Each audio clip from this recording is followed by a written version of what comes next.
I wanted to, a few comments. Overall, I'd like you to enjoy this weekend. This is an opportunity to meet and network with the CASIS management. For entrepreneurs, this is an opportunity to step forward and build our 21st century new space economy. This weekend, we'll meet many of the new space industry leaders and view the on-ramp to space commercialization. In the United States, we excel at spaceflight and entrepreneurship, and new space combines both of these worlds. Silicon Valley is the mecca for technology and business innovation in many industries, and new space should be one of them. After this weekend, I hope you'll be excited about the investment potential in the space in the 21st century, as I am as Managing Director of the Silicon Valley Space Center. And with that, we have a slight change in schedule because I don't see that Richard David is here, but I would like to welcome Colonel Gregory Johnson, and I have a brief bio on Colonel Johnson, who's an outstanding individual and certainly a hero for our country. In 1980, Colonel Gregory Johnson graduated from Park Hills High School in Fairborn, Ohio. He received his Bachelor of Science in Aeronautical Engineering from the U.S. Air Force Academy in 1984, and his Master's of Science in Flight Structures and Engineering from Columbia University in 1985. In that sense, our Colonel Johnson and I share a common alumni affiliation. In 2005, Colonel Johnson received his MBA from University of Texas. Following graduation from the U.S. Air Force Academy, Colonel Johnson was designated as an Air Force pilot in May 1986 at the Reese Air Force Base in Texas. He was retrained as a T-38A pilot instructor at Reese until 1989, and Johnson was selected as an F-15 Eagle pilot for the 335th Fighter Squadron at Seymour Johnson Air Force Base in North Carolina. In December 1990, Colonel Johnson was deployed to Saudi Arabia, flying 34 combat missions in support of Operation Desert Storm. In December 1992, he was again deployed to Saudi Arabia for 3 months, flying an additional 27 combat missions in support of Operation Southern Watch. In 1993, he completed his Air Force test pilot school at Edwards Air Force Base in California and graduated in 1994.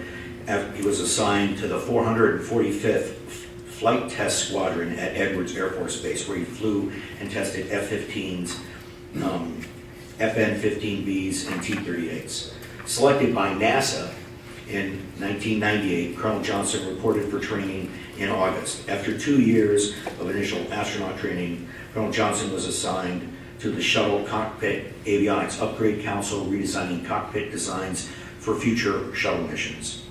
Colonel Johnson served as the Chief of Shuttle Abort Planning and Ascent Procedure Development, and he was a key player in several Tiger teams, including the external tank foam impact test investigation and impact test team investigating the cause of the Columbia accident in 2003. His team proved that the external tank foam debris on ascent could critically damage the shuttle leading edge thermal protection system. Colonel Johnson was a pilot of ST-123, the Endeavour mission from March 11th to March 26th in 2008.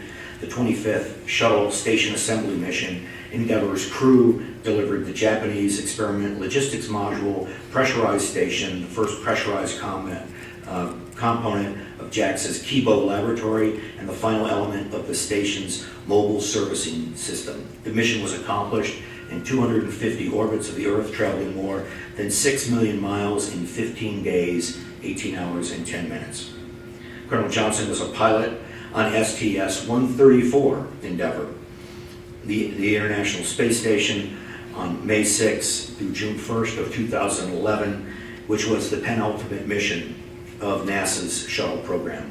The mission marked the final flight of the shuttle Endeavour, During the 16-day mission, Endeavour delivered the Alpha magnetic spectrometer and spare parts, including 2 S-band communication antennas, high-pressure gas tank, and additional spare parts for the denture robot. The STS-34 mission included 4 spacewalks and was completed in 15 days, 17 hours, and 38 minutes.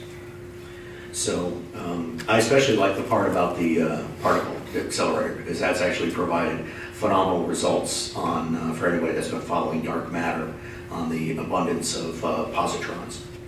So from October 2011 to November 2012, Colonel Johnson was appointed a 1-year detail as Associate Director of External Programs, Center Operations at NASA Glenn in Cleveland, Ohio. There he managed all public affairs and outreach and education programs for NASA Glenn after returning to Johnson in 2012. Colonel Johnson headed the Visiting Vehicles Working Group within the astronauts office, which helped plan, train, and execute missions for SpaceX, Dragon, Orbital, Cygnus, JAXA, HTV cargo missions, and from the to and from the International Space Station. Most recently, Colonel Johnson departed NASA and accepted a position as Executive Director of CASIS. Please join me in welcoming Colonel Gregory Johnson.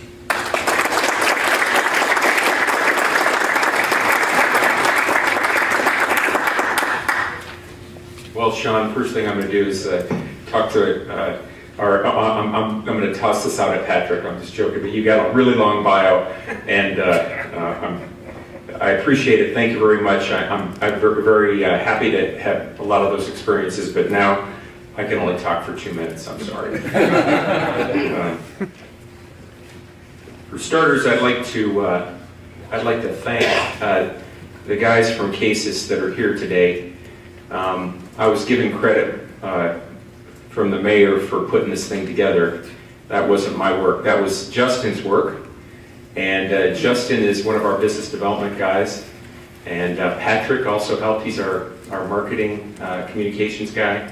And Dwayne Ratliff, where are you, Dwayne? You're somewhere. Oh, there you go.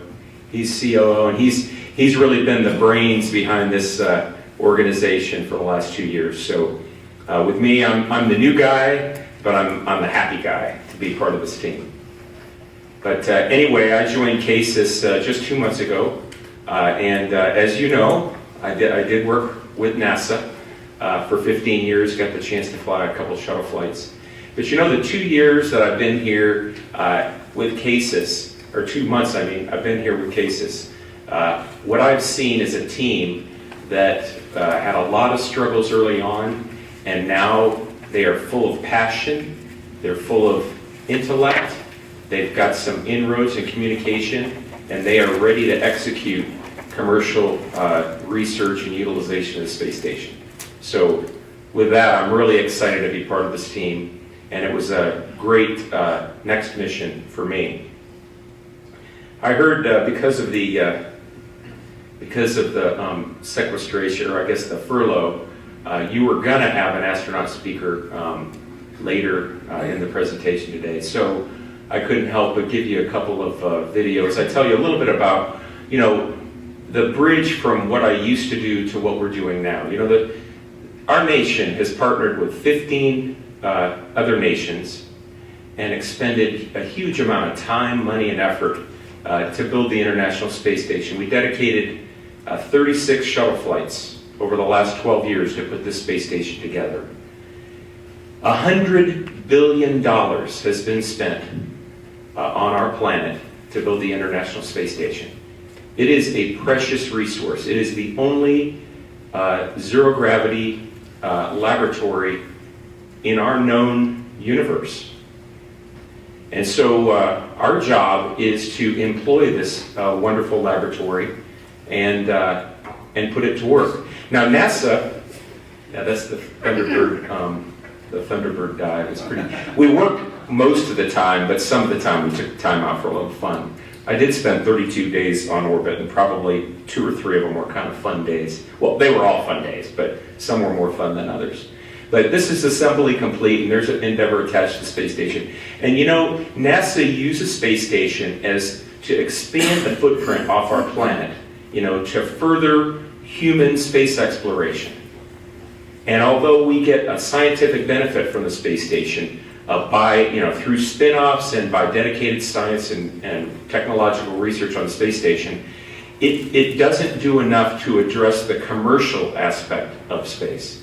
And so even when the space station was being assembled, our stakeholders, particularly Congress, decided we need to have an ISS national lab, a national lab that gives back to the people. And so that's why CASIS was formed. And so now we're in a new era of space research where we're appointed by Congress to manage the national lab. 50% of the U.S. Up mass, down mass, and crew time and volume on the space station is controlled by CASIS. And so we're in a unique position to bring the space station to you for low cost, which can ultimately translate to return on investment. And we're not these super scientists, as I guess you know from my bio. I've written one paper in my life. I have no patents. But there are people on CASIS, in the CASIS team, that are super smart and they have PhDs. But most of those smart people are people like you, the ones that come up with the ideas. We're facilitators, and our job is to take your ideas and take hardware and put it up on the space station to create opportunities. And so that's what it's all about. And it's about creating opportunities here on Earth, not for the purpose of going to the moon or to Mars or to the near asteroid, but to create value on planet Earth. Well, so that's a daunting task.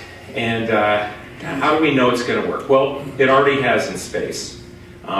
We have dedicated science. We have lots of examples where we have learned things that have benefited the Earth. And look around you, look in your pockets. You've got cell phones. We drove here with GPSs. Luckily, I had a GPS. I could walk from the hotel to here because there's a lot of buildings around here, and I thought I was going to be late. But the bottom line is, we take these things for granted. We talk on the cell phone, and we're actually going all the way up to the geo satellites and back down. 1/2 second delay with our cell phones, and people don't often think that it's because of our research and work in space that has benefited us here on Earth. And so, of course, there's lots of different examples and many, many others where we've improved our planet. I'm going to go through about 4 real quick examples of how we've commercially exploited our research in space. We can build big crystals. We can build huge crystals, and then we can better understand and test drugs that have a stronger impact on those crystals. I was in Europe a couple of years ago, and I was holding a turbine blade from an Airbus engine, and the turbine blade was half the weight of the conventional turbine blade. And I was told that this turbine blade, and it was experimental, was created because the crystals, the material in the turbine blade, the crystals grew bigger in space. The materials scientists better understood the material and were able to build this turbine blade for half the weight. I mean, you can imagine the commercial impact if you could put turbine blades that weigh half of conventional ones. Your thrust-to-weight ratio and everything in the compromise of an airplane would be significantly enhanced. It's also this case in biology. We've created drugs. In space, we've learned that living organisms, their bones atrophy, osteoporosis is evident early on in zero gravity. Your brain figures out you don't need bones. And so astronauts have been studied to combat that osteoporosis. And we've done a lot of research, and there's a lot of promising research, by the way, with gene expression in rodents in our very near future. But this drug, Prolia, commercialized over $1 billion of sales last year. Other success stories include microencapsulation, where you're using mechanisms to deliver drugs to patients. And these are very promising, and we're going to be treating cancer, diabetes, and other ailments on the Earth. Liquid Metal Technologies is a company that was created around a product that was actually produced in space. And as you can see, they've been a very successful company. Also spin-offs. Now, here's the interesting thing is when NASA puts investments, or other space agencies put investments in space, and we get these spin-offs, very smart innovators use some of the technologies and they grow companies around those technologies, or they apply those technologies to future possibilities, and we get spin-offs. Depending on which statistician you communicate with, perhaps $1, every dollar invested in the space program since the Mercury days has translated to $7 of economic value. That's an intangible, that's a hard thing to prove. But what I do know is we're the richest country in the world. And we have the best space program. Now that's kind of a weak correlation, but I think our success in space is one of those ingredients that's enabled us to be the leading technological nation. But as I said, CASIS, our job, is not going to be spin-off. It's not going to be the indirect benefit. It's going to be the direct benefit, because your ideas will go to space and they will create economic value. They will create scientific or technological breakthroughs, but they're all going to be focused at coming back to the Earth. So, CASIS is about setting new expectations. You might think it's expensive to get to space, or you might think that how would you get there? Or, hey, we're going to fiscally cut off funding. I'm going to be left holding the bag. That's what some NIH researchers have experienced in the past. We are not a government entity, and we are not constrained by the same rules that the government is constrained by. So we can get you to space not in 5 years, but in, well, hopefully 5 months, but I can't make that claim. How about 1 to 2 years? And the transportation's paid for, and the volume's paid for, and the astronaut time is paid for.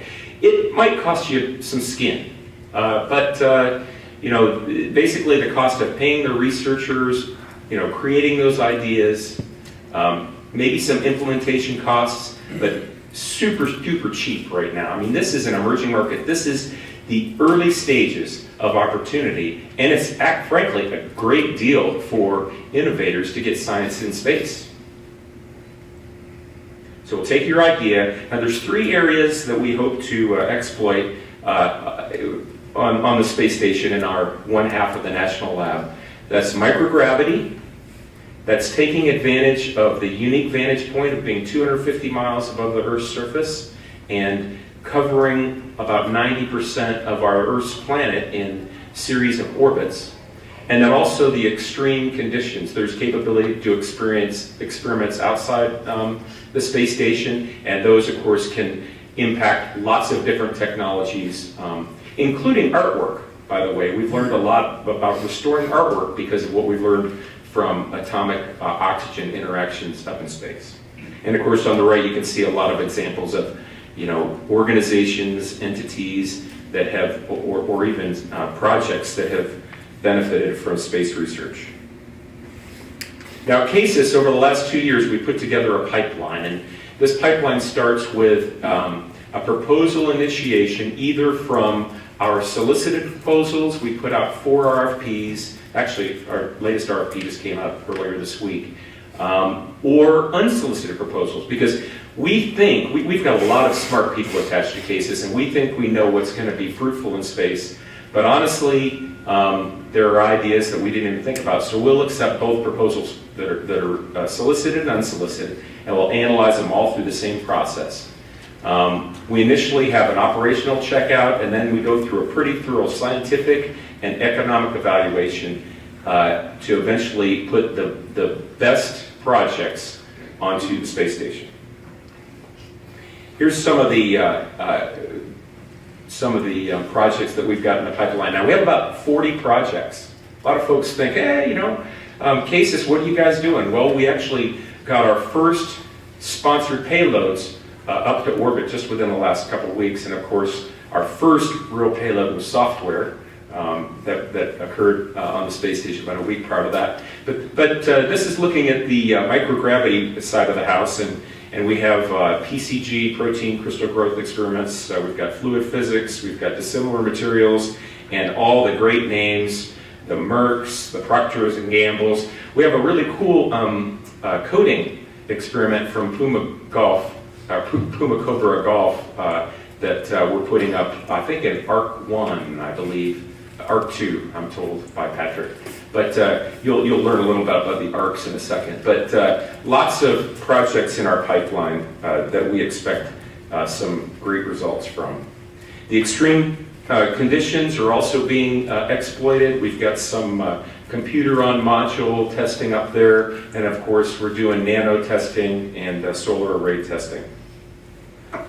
And also we just put out an RFP for remote sensing, so there are companies that are trying to take advantage and entities, for example, the Naval Research Lab, entities trying to take advantage of the wonderful positioning of the space station with manning 24/7. I mean, there are astronauts and cosmonauts right now living and working on the International Space Station, and they can help us run the equipment or the cameras or you name it for remote sensing. So the bottom line is CASIS takes all these individuals and tries to level the playing field and make it equal access for commercial enterprises, institutions, OGAs, even individuals. You know, the starving geniuses out there. We do have a little bit of money that we can fund some of those starving geniuses. But we also have a partnership group that can match money, foundations that want to sponsor activities and bring money or their brands into space. And of course, we also, if a company brings a great idea and money, they have the opportunity to go into space. And of course, we weigh them, they go through our process, and eventually get onto the space station. And right now, our allocation is not full. I mean, it will be. So right now is the opportunity to get into space. As I was saying, it's an emerging commercial market. If you think about transportation systems, maybe not back to Fred Flintstone's Flintstonemobile, but maybe back to like the stagecoach, and then trains, and then automobiles, and then airplanes. You know, in the 30s, only the very rich could fly airplanes. It was an anomaly to even get to see an airplane. And now, 100 years, not even 100 years later, just a normal person can fly from coast to coast. I flew from Florida last night, a 6-hour flight from Orlando straight to San Francisco, And so what's going to happen is space is going to be that next new frontier, and it's emerging. I mean, we are just starting, but yet there are a lot of outside entities that have skin in the game. Bigelow, they've got the Genesis inflatable modules, and they've been up there for years. We're probably going to attach one of those to the space station. Virgin Galactic, you've seen them in the news lately, and they're going to be flying, they're exploiting the space tourism market. SpaceX and Orbital, of course, there are ways to get stuff to and from the space station. They've got a lot of skin in the game, and they've got a lot of work to do. I think we have about 17 vehicles this next 12 months that are going to go to and from the space station. Here in the Silicon Valley, Google sees the opportunity to invest $1 billion per mission to mine asteroids. And so here we are, CASIS, for just the super duper cheap prices that we can offer you, comparative to some of the skin in the game from these other entities. And it's real, it's now, it's available. And there's more. There's PR and marketing. One of my complaints with NASA is that we had difficulty PR and marketing. But we have some very smart minds, such as Patrick here in the room, that have partnered with the right people to bring pop to the marketing of space. ARC is advancing research knowledge. That's what it is. Okay. Advancing research knowledge, and we've built a brand around our groupings of space projects. We have ARC-1 and ARC-2 and so on, and we have this wonderful patch that's been advertised through electronic media and created tens of thousands of impressions. We also created this brand, Space is in it. It's kind of like, it's a value-added brand, kind of like made in the USA. So there's so many different opportunities to commercialize our products in space. But frankly, it's not about branding or just about branding. It's about the whole value. It's about making it affordable, making it accessible, bringing the right partners together to exploit this wonderful space station that we have, and to benefit mankind. It's an exciting mission to be. I flew a couple space shuttle flights, and this mission is much more exciting than another one-off space flight, because that's probably what I gave up, one possible other shuttle flight to get to impact and work with these really smart people to benefit humanity. So this is the time, and this is the opportunity that we have before you. And later this few days, we're going to be talking about a lot of the details. This is kind of a broad brush review of what CASIS is all about. So anyway, thanks for your time, and I guess we have time for, do we have time for a couple questions? Any questions out there?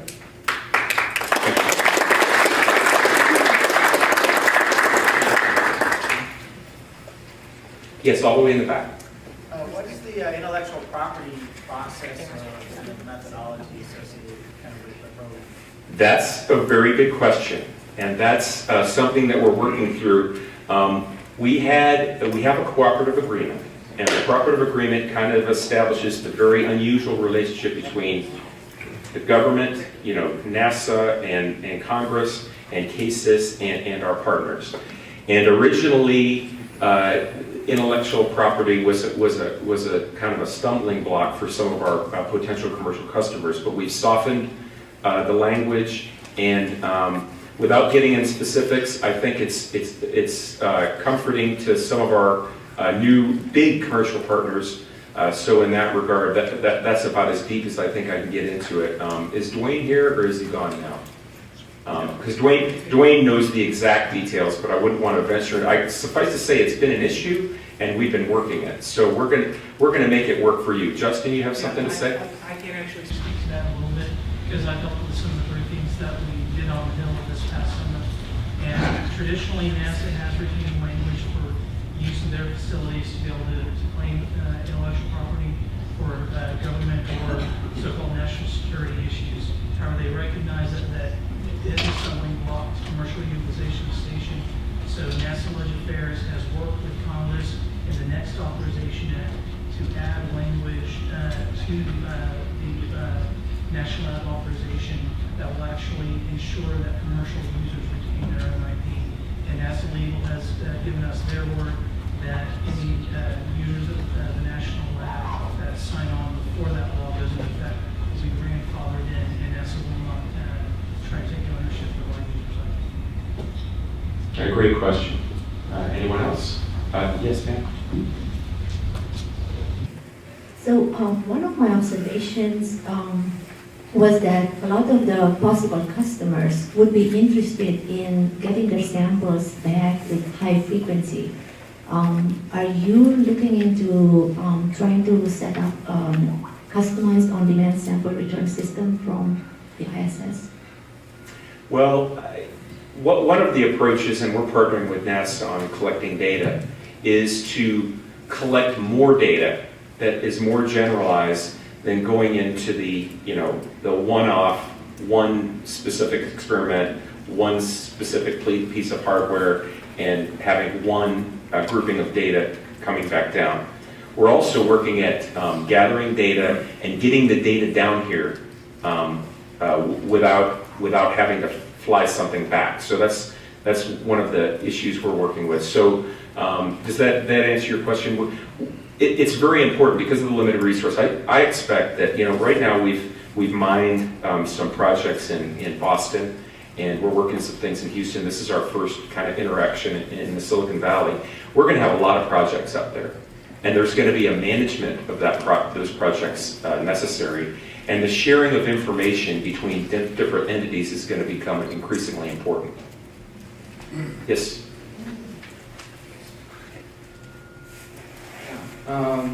So the ISS as a U.S. national laboratory, do you deal with outside of U.S. experimenters at all? I say this because I was recently in communication with some folks who were organizing a meeting in Europe, and they're saying, oh, they're bemoaning all the costs in the traditional extremely long process that they have to go through to do anything, and put something up in the station, or that sort of thing. That's a great question. Let me not get myself in trouble after 2 months on the job. CASIS is new. We're gaining credibility.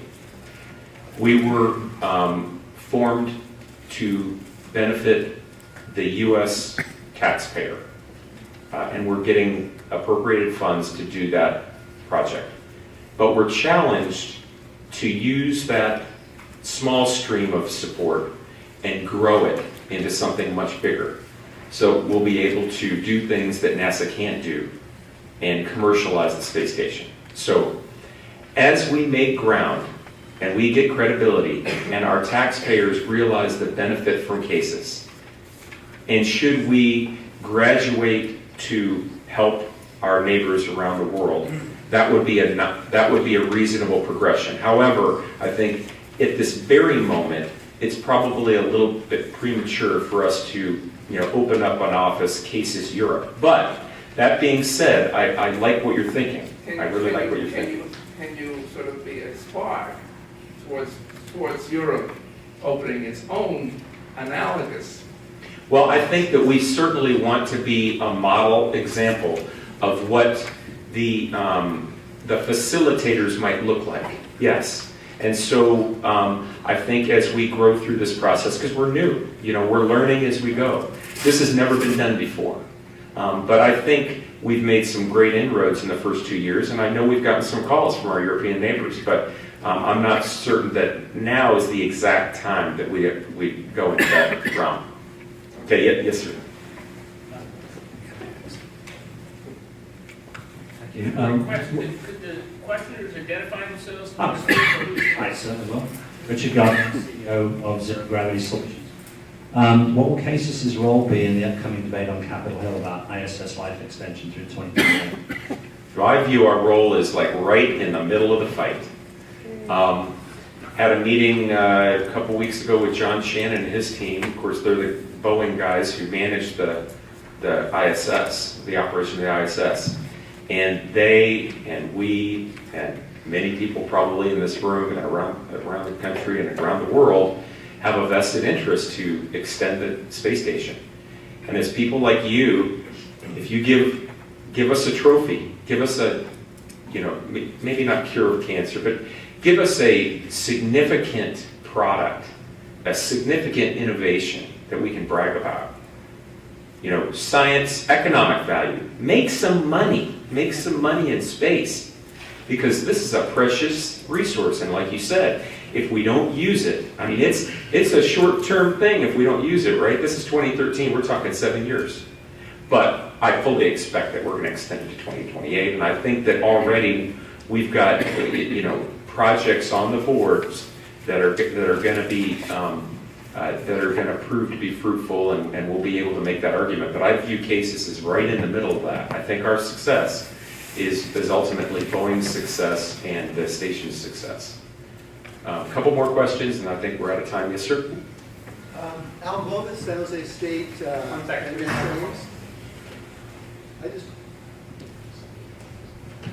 What's your budget, and how much does any of it come from anywhere but the government? We get a $15 million revenue stream from NASA. 80% of it is to basically build our organization and keep the lights on, pay salaries and travel and whatnot.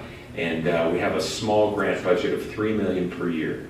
However, just in the last couple of years, we've built partnerships, and so already I see our grant potential roughly doubling.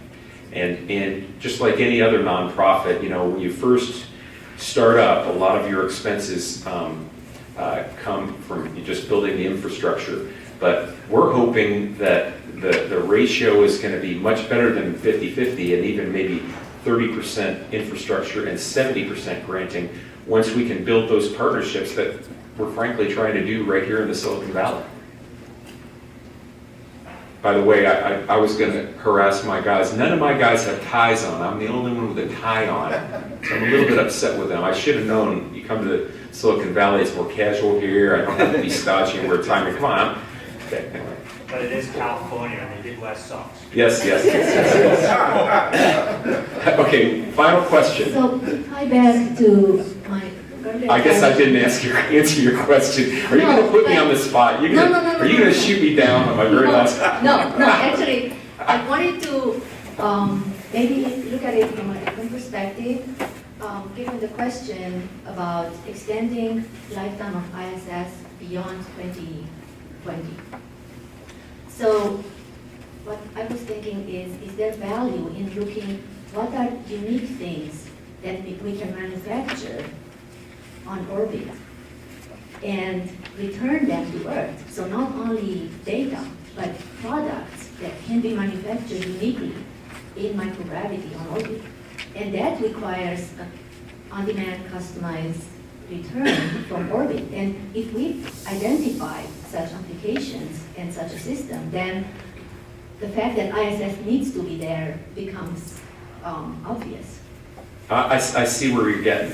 And you're right, there are some ideas that I've heard about. I think fiber optics is one of them, where we have the capability to manufacture products in zero gravity that you just can't manufacture here on Earth.